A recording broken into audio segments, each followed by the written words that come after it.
मैं हूं north Avenue में। यहाँ पर राष्ट्रवादी कांग्रेस के द्वारा आज एक कार्यक्रम का आयोजन किया गया, जिसका विषय था आज यहाँ के दिल्ली परिषद अध्यक्ष का मनोनीत आज आपको हमें क्यों रोना पड़ रहा है? होमगार्ड भाइयों को, अमृतलाल जी को मैं बोल रहा हूँ, एक भाई बहुत अच्छा बोल के गए थे पंडित जी, या मैं पांचाल जी को सुना, सभी साथियों को सुना। मैं आप लोगों को एक चीज बोलता हूँ, आप अपने हिस्से का काम टाइम पे नहीं करते हो। आप क्या करते हो? मैं स्वागत करता हूँ अपने सीनियर एडवोकेट मेरे भाई टीएस वरुण जी का, जो हमारी पार्टी के लीगल सेल के चेयरमैन हैं, कि विचारों ने बदल डाला है दुनिया भर के लोगों को।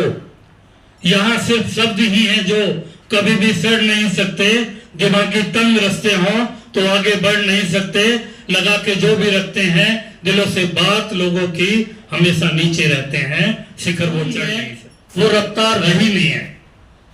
अगर चार लोग भी कसम खा लें कि आज से हम बदलेंगे, तो मैं आपको वादा करता हूँ, जिम्मेदारी मिली है, उस जिम्मेदारी पर कैसे पूरे उतरते हैं, उनकी रूपरेखा क्या है, रणनीति क्या है, वो मैं बहुत पहले से जानती हूँ और उसके ऊपर हम लोग काम। मंचासीन हमारे राष्ट्रीय महासचिव श्री बृजमोहन जी को नमन करता हूँ और अभिनंदन करता हूँ, और साथ ही हमारे जो शीर्ष नेतृत्व के पदाधिकारी हैं उनको भी नमन करता हूँ, मुबारकबाद देता हूँ और ये यकीन करता हूँ कि वो इसे बखूबी निभाएंगे, क्योंकि जो एक टीम है वो टीम उन्होंने तैयार कर रखी है, बस खाली ग्रीन सिग्नल की देरी थी और वो आज ग्रीन सिग्नल भी मिल गया। तो आने वाला समय दिल्ली में हमारा होगा।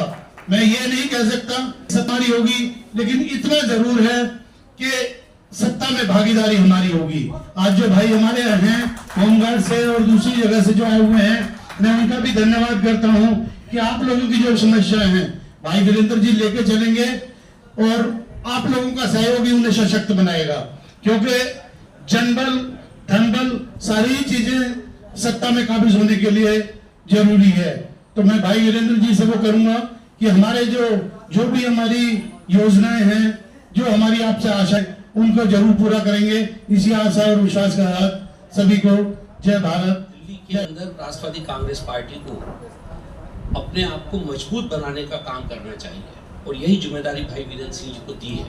हम लोगों को पूरा विश्वास है कि आने वाले दिनों में दिल्ली प्रदेश में अच्छा नेतृत्व इनके साथ काम करेगा, अच्छी अपनी कमेटी बनाए, अच्छी टीम बनाए, जिले में बेहतर अच्छे लोगों को अध्यक्ष बनाए, उनकी कमेटियां बनाने में सहयोग करें, ब्लॉक और बूथ लेवल तक पहुंचने का काम करें।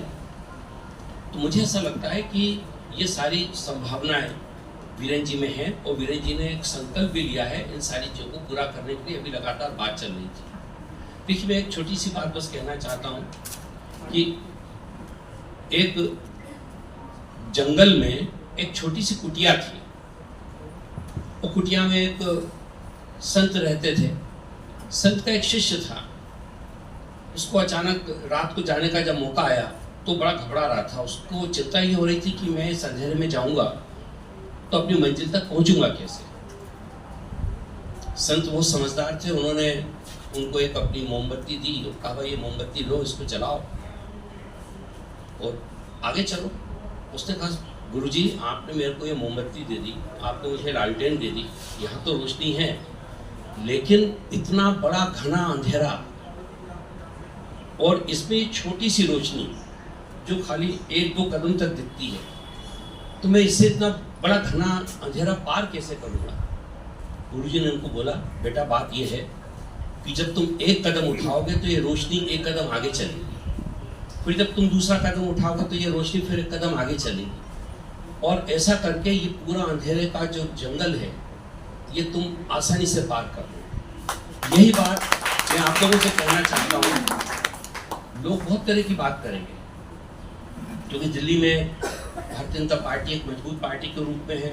आप पार्टी यहाँ पर सरकार में है, कांग्रेस पार्टी यहाँ पे एक लंबे समय तक सरकार में रही है, तो लोग कहेंगे इस बात पर। आप विश्वास करिए कि जब हम एक विश्वास के साथ कोई काम शुरू करते हैं, तो जब हम एक कदम चलते हैं तो हमारा जो कार्यक्रम है, हमारा जो सोच है, वो हमसे एक कदम आगे चलता है और वही चीज़ हमको विजयी बनाता है। वही चीज़ हम लोगों को किसी भी लड़ाई में हमको मंजिल तक पहुंचाने में कारगर होता है। मैं आप लोगों से यही अनुरोध करूंगा इस मौके पर कि ये एक बहुत अच्छा अवसर है।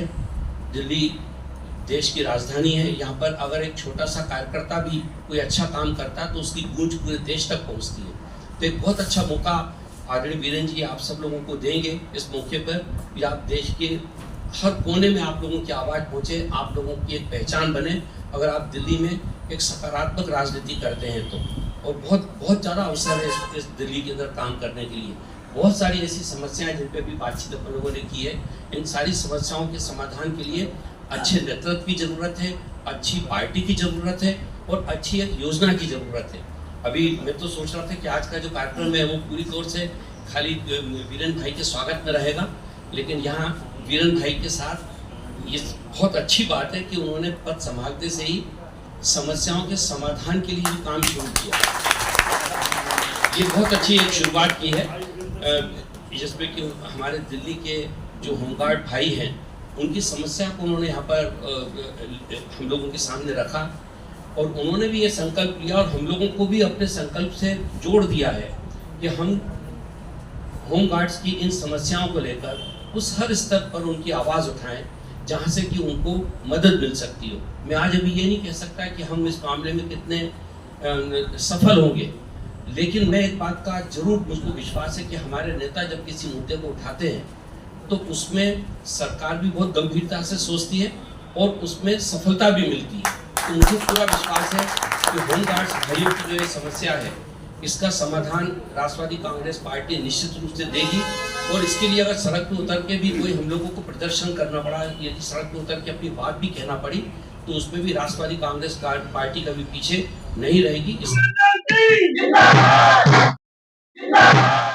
जैसा कि आप जानते हैं इस वक्त दिल्ली के अंदर बहुत बड़ी घटना घट रही है, या कि ये कहें कि परिवर्तन की लहर आने वाली है। एनसीपी की दिल्ली की कमान सौंपी जा रही है वीरेंद्र जी को, जो कि ओजस्वी नेता है, ऊर्जावान है, युवा है। देखते हैं अरविंद केजरीवाल ने जो वादे किए थे घर घर तक लोगों को पानी पहुंचाएंगे, पर सड़कों तक पानी पहुंचा दिया, बिजली पहुंचाएंगे। अब जो उन्होंने वादे किए थे उनका किस प्रकार मुकाबला करने जा रहे हैं वीरेंद्र जी। वीरेंद्र जी, आपका बहुत बहुत स्वागत है मेरी दिल्ली मिशन में। किस प्रकार आम आदमी पार्टी खास आदमी बन गई, आप कैसे मुकाबला करेंगे? देखिए, बड़ा आसान है कि जब लोग अपने आप ही गलतियां करने लगे तो हमें बताने की जरूरत नहीं है।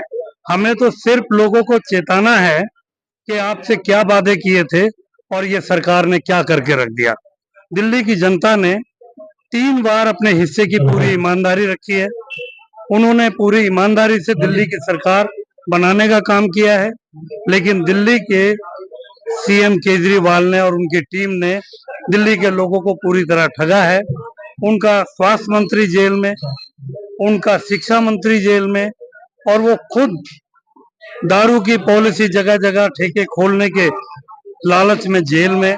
तो ऐसी सरकार जो निकम्मी सरकार है उसको हम उखाड़ फेंकने का काम करेंगे। और दिल्ली की जनता जान गई है कि ये लोग कितने धूर्त लोग थे, जो वादा करके आए थे घर नहीं लेंगे और उसी घर के रेनोवेशन में 50 करोड़ रुपए लगा दिए।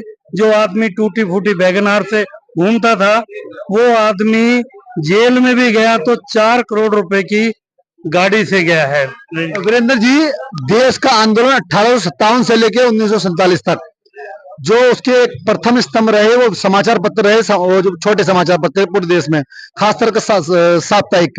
लेकिन अरविंद केजरीवाल ने करोड़ों रुपए का क्या कहते हैं बजट अपने घर पे लगाया, जाति के नाम पे बजट दिया, धर्म के नाम पर बजट दिया, और उनका पूरा बजट खा गया।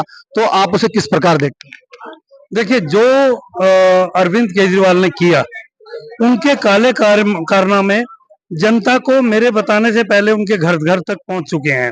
जो उन्होंने शीश महल बनाया है, जो भी उन्होंने काम किए हैं, दिल्ली की हर सड़क को, जैसा अभी मंच से सुना कि नाले बना दिए हैं दिल्ली को, नाले के साथ साथ दिल्ली के हर एक स्कूल हॉस्पिटल में ऐसा हालत कर दिए कि लूटने का काम किया जा रहा है।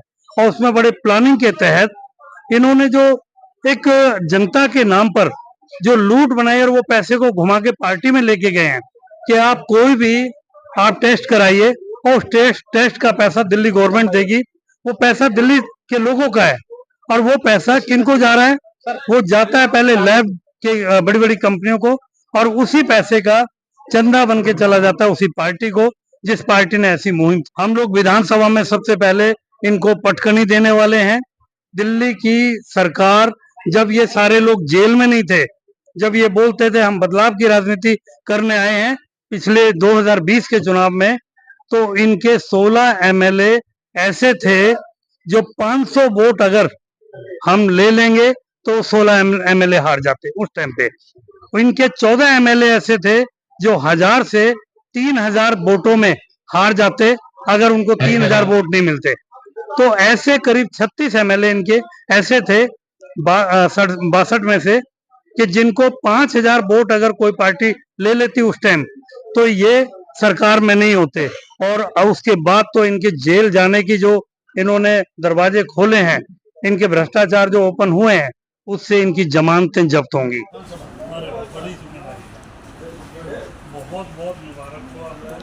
आप देख पा रहे हैं दिल्ली प्रदेश अध्यक्ष वीरेंद्र कुमार जी अपनी दिल्ली के विधानसभा अध्यक्ष के पदाधिकारियों को नियुक्ति पत्र दे रहे हैं। तेज सिंह वहाँ से उनके साथ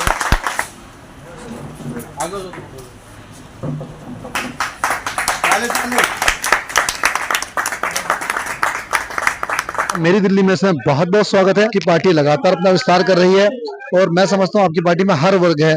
आप आने वाले टाइम में क्या योजना और क्या वीरेंद्र जी के नेतृत्व में क्या करने वाले हैं? देखिए, सबसे पहले तो आपके देखने वाले चैनल को सभी को मेरा नमस्कार है और मैं आपको बताना चाहूंगी श्री वीरेंद्र सिंह जी को दिल्ली स्टेट की कमान दी गई है, अध्यक्ष नियुक्त किया गया है उन्हें।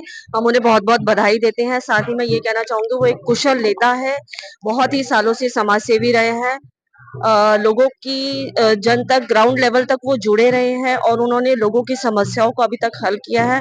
तो उनके कुशल नेतृत्व में हम आने वाले दिल्ली में आने वाले टाइम में एक कुशल सरकार का हम जो है नेतृत्व देख पा रहे हैं। केजरीवाल जी के जो झूठे वादे इरादे, शराब घर घर दारू जो उन्होंने पहुंचाई, जो अब जो बारिश में आपने हाल देखा है दिल्ली की सड़कों का, झीलों का शहर उन्होंने बना दिया है। तो तमाम जो मुद्दे हैं जो दिल्ली की जनता इस समय झेल रही है, उन तमाम मुद्दों को नजर रखते हुए हम लोगों ने हमारी कार्यप्रणाली हमारी चल रही है और दिल्ली सरकार को जल्द ही घेरने का हमारा प्लान भी है। और वीरेंद्र सिंह के नेतृत्व में मैं जानती हूँ कि वो उनमें सक्षम हैं बहुत सब कुछ करने के लिए।